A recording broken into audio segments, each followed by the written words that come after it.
Assalamualaikum warahmatullahi wabarakatuh. Perkenalkan, nama saya Listiani dengan NIM 2213211. Baiklah, saya di sini akan memaparkan sedikit materi tentang balago dalam perspektif ilmu agama. Yaitu pengertian balago yang dipaparkan oleh ulama bahasa, salah satunya seperti yang disampaikan oleh Ahmad Al-Hashim dalam kitabnya Jawahirul Balaghah, yaitu arti balaghah secara etimologi atau menurut bahasa adalah sampai dan berakhir, sedangkan secara terminologi atau secara istilah balaghah adalah sifat dari sebuah ungkapan, perkataan, dan orang yang mengucapkannya saja. Definisi lain juga disampaikan oleh Ahmad Mustafa dalam kitabnya, yaitu balaghah terletak pada karakteristik sebuah ungkapan, bukan dalam kata. Sedangkan menurut Mustafa dan Ali dalam kitabnya, yaitu balaghah adalah mengungkapkan makna yang indah dengan jelas yang menggunakan ungkapan yang benar, berpengaruh terhadap jiwa, dan tetap menjaga relevansi setiap kalimatnya dengan tempat yang diungkapkannya, serta berpengaruh terhadap jiwa dan tetap menjaga relevansi setiap kalimatnya. Baiklah, yang pertama yaitu ilmu ma'ani. Ilmu ma'ani yaitu pokok-pokok kaidah untuk mengetahui hal ihwal ungkapan bahasa Arab yang sesuai dengan tuntutan kondisi ketika sesuainya tujuan yang disampaikan. Sedangkan ilmu bayan menurut pengertian secara etimologi adalah al-kasyu, yang berarti menyingkap, membuka, dan menyatakan. Dan secara terminologi adalah dasar-dasar dan kaidah-kaidah untuk mengetahui cara menyampaikan satu makna dengan beberapa cara, yang sebagiannya berbeda dengan sebagian lain dalam menjelaskan segi penunjukan terhadap makna tersebut. Adapun ilmu badi' secara etimologi adalah sesuatu yang diciptakan tanpa contoh yang mendahulunya. Sedangkan ilmu badi' adalah suatu ilmu yang dengannya diketahui segi-segi dan keistimewaan-keistimewaan yang dapat membuat kalimat semakin indah, bagus, dan menghiasinya dengan kebaikan dan keindahan setelah kalimat tersebut, sesuai dengan situasi dan kondisi yang telah jelas makna yang dia kehendaki. Setiap bangsa pasti akan memilih bahasa yang baik untuk pengetahuan bahasanya. Membedakan bahasa baik dan buruk sudah menjadi kemampuan alami mereka sebagai pemilik bahasa. Mereka juga menggunakan berbagai gaya bicara yang indah. Orang Arab dan bahasa mereka tidak terkecuali Amal Ibraya mengutip pernyataan Sauki Dhaif bahwa bangsa Arab mencapai tingkatan pada masa jahiliyah menggunakan banyak balaghah dan bayan. Orang-orang yang mempelajari sastra Arab jahiliyah, baik prosa maupun puisi, secara serius dan mendalam akan terkagum-kagum dengan karya-karya sastranya. Dengan demikian, dapat dipahami bahwa balaghah sudah ada sejak sebelum diturunkannya Al-Quran. Demikian berkembang, terutama sejak diturunkannya Al-Quran. Keindahan dan kelembutan bahasa merupakan wilayah penelitian yang tidak ada habisnya, yang memunculkan banyak ungkapan indah dan bermakna dalam sastra Arab. Seiring perkembangan yang terus berlanjut, semakin luasnya percampuran antara orang Arab dengan orang non-Arab dan kemajuan peradaban Islam, maka perlu disusun suatu ilmu untuk mengukur ketelitian dan keindahan bahasa Arab. Hal ini karena orang non-Arab hanya bisa mengetahui keindahan bahasa Arab jika ada aturan dan perbandingannya. Ini sangat penting karena mereka memiliki keinginan yang besar untuk mengetahui keajaiban Al-Quran. Perkembangan ilmu balaghah terus berlanjut hingga mencapai pada abad ke-5 Masehi, ditandai dengan tumbuhnya keutuhan kajiannya. Tertuang dalam 2 buku karangan Imam Abdul Qadir Al-Jurjan tahun 400 sampai 471 Masehi yang disusun. Kedua buku tersebut adalah pertama, buku Asrarul Balaghah yang berisi pertanyaan seputar majaz, isti'arah, tamtsil, tashbih, dan lain sebagainya. Dari disiplin ma'ani yang merupakan bagian dari balaghah. Kedua, kitab Dalailul Ijaz. Ini mencakup keindahan susunan kata dan konteksnya, serta keindahan maknanya adalah keistimewaan corak Al-Quran menunjukkan keajaibannya. Kemudian disusul dengan kemunculan Imam As-Sakak pada abad ke-6 yang selalu lebih banyak melengkapi keberadaan ilmu balaghah sebagai disiplin ilmu dengan memetakannya 3 disiplin ilmu sebagai komponennya, yaitu ilmu ma'ani, bayan, dan ilmu badi'.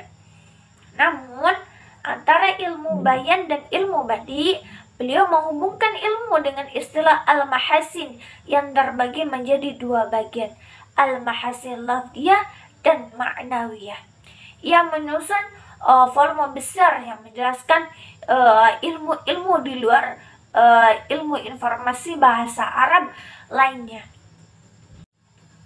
Sementara itu, pembagian ilmu balaghah menjadi 3 ungkapan, ilmu ma'ani, bayan, dan juga badi'. Yaitu, kini diketahui bahwa Khatib Al-Qazwini tahun 729 mengerjakan karyanya pada abad ke-7 yang disebut Talkhisul Miftah, yang merupakan ringkasan dari Al-Miftahul Ulum. Masalah yang akan diselidiki Shawki Dhaif membagi sejarah perkembangan balaghah menjadi 4 tingkatan. Yang pertama, marhala al-nasyah yang artinya pertumbuhan. Yang kedua, marhala an-nuwu yang artinya perkembangan. Dan yang ketiga yaitu marhala al-idhihar yang artinya kesuksesan. Dan yang keempat yaitu marhala al-dubul yang artinya kegagalan. Dalam percakapan sejarah dan perkembangan ilmu balaghah, di sini membahas dari masa kejahiliyah, Islam, Umayyah, dan Abbasiyah. Pengetahuan tentang aspek kesejarahan suatu bahasa harus dipahami agar pengetahuan ini terwujud, bukan hal mati yang tidak dapat diperbarui. Kesadaran ini bisa untuk menjamin perkembangan ilmu ini ke arah yang lebih maju, tanpa henti atau terhenti bahkan sampai punah. Kemajuan yang disebutkan di sini juga mencangkup beberapa aspek pengajaran yang lebih mudah, pilihan bahan yang banyak, dan atau penerapan hasil ilmu itu sendiri adalah kepuasan atau bahkan penciptaan pengetahuan baru dari pengetahuan yang sudah ada. Yang selanjutnya yaitu tafsir corak balaghah. Ada 4 interpretasi balaghi karya Abu Qasim Az-Zamakhsyari. Itu yang pertama, sumber tafsir Al-Kasyaf. Tafsir referensi yang sering digunakan antara lain yaitu tafsir Mujahid tahun 104 Hijriah, tafsir Amr ibnu As ibnu Ubaid Mu'tazili tahun 144 Hijriah, dan tafsir Abu Bakar Mu'tazili tahun 235 Hijriah. Yang selanjutnya yaitu contoh tafsir Abu Qasim Az-Zamakhsyari yang terdapat dalam Quran Surat Al-Fatihah ayat 4 dan 5. A'udzu billahi minasy syaithanir rajim. Bismillahirrahmanirrahim. Iyyaka na'budu wa iyyaka nasta'in. Shadaqallahul azim.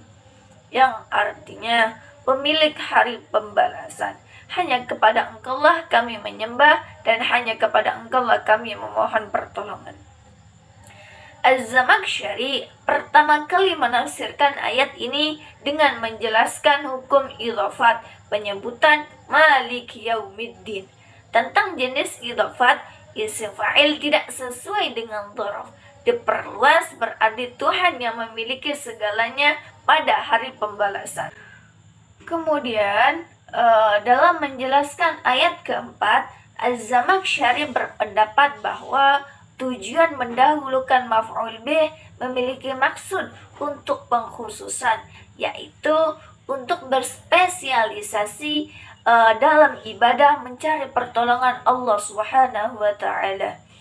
Dan yang selanjutnya yaitu sistematika tafsir Al-Kasyaf.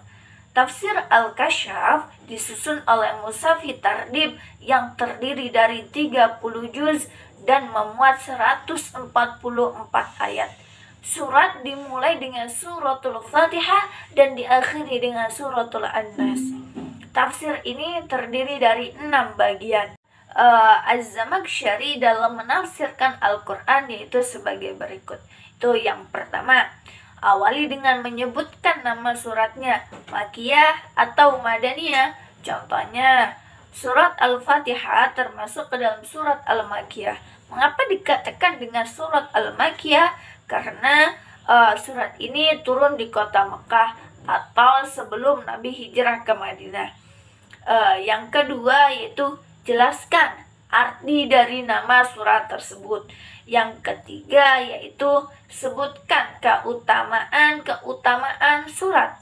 Yang keempat memasukkan qiraat atau bacaan-bacaan. Yang kelima yaitu menjelaskan bahasa nahwu, shorab, dan ilmu bahasa Arab yang lainnya. Dan yang terakhir yaitu menafsirkan ayat-ayat dengan mengacu pada pendapat tertentu dan menentang penafsiran yang menurutnya tidak akurat. Adapun manfaat tafsir Al-Kasyaf yaitu sebagai berikut, yaitu yang pertama, menekankan sisi balaghah dan mengungkapkan banyak makna yang tersembunyi di dalam Al-Quran. Jadi manfaat yang pertama ini mengungkapkan apa sih makna-makna tersembunyi di dalam Al-Quran tersebut, yaitu menggunakan tafsir Al-Kasyaf ini. Dan yang kedua yaitu berikan penjelasan tentang istighayyun, furuq lughawiyah, muqinti, dan intinsyad dengan syair dan nasir. Yang ketiga yaitu bersikaplah objektif tentang saat menyiarkan atau percakapan kritik cerdas dalam komentarnya. Dan yang keempat, dengan menaruh harapan besar pada ilmu tafsir juga dari sudut pandangnya yang berbeda. Pelajari semua informasi yang dijelaskan dan dibahas dalam penafsiran ini. Dan yang terakhir yaitu perhatikan dengan seksama arti judul surat untuk memahami arti ayat yang akan dipelajari. Itulah sedikit uraian tentang balaghah dalam perspektif ilmu agama. Saya Distiani undur diri, kurang lebihnya mohon maaf. Wabillahi taufiq wal hidayah wal afi minkum. Wassalamualaikum warahmatullahi wabarakatuh.